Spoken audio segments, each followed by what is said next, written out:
சென்னை மாநகரத்திலே தமிழகத்துக்கே தலைநகரமா எண்ணக்கூடிய இந்த சென்னை மாநகரத்திலே புதுமை கொண்டு அமர்ந்திருக்கிறார். இந்த ஊருக்கே கிராமதேவி அழகான அலைமோதி கொண்டிருக்கிறது. பக்கத்திலே அலைமோதி கொண்டிருக்கின்ற பக்கத்திலே அழகா கோயில் கொண்டிருக்கிறார். யாரு? பவானி அம்மா இந்த இடத்துல அழகா பதியிருக்கிறார். பவானி அம்மா இந்த ஊரு கிராமதேவியாவும் இருக்கிறாளா? கொண்ட நம்ம அம்மாவை நம்ம எப்படி பிள்ளைங்க கூப்பிடுறோம்? எம்மம்மா காற்றாது வீசுதம்மா, கால சத்தம் கேக்குதம்மா.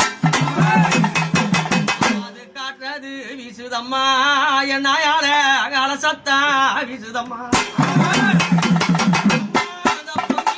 கடல் அருக இந்த பொற்கோடி பதியிருந்த அந்த பொங்கிடும் கடல் அருக இந்த பொற்கோடி பதியிருந்து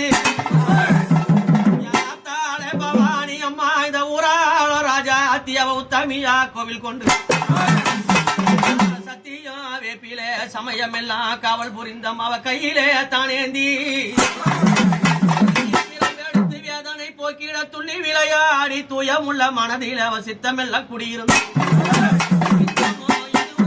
எனதே என்றுதான் என் அம்மா எல்லை காவல் புரிந்தாள். எல்லைக்கு எல்லையம்மா எதிர் சந்து உன்னதம்மா, மூளைக்கு மூளையம்மா முதல்கா உன்னதம்மா, மூளைக்கு மூளையம்மா முதல்கா உன்னதம்மா, முதல் சந்தை கட்டியே காப்பாத்தி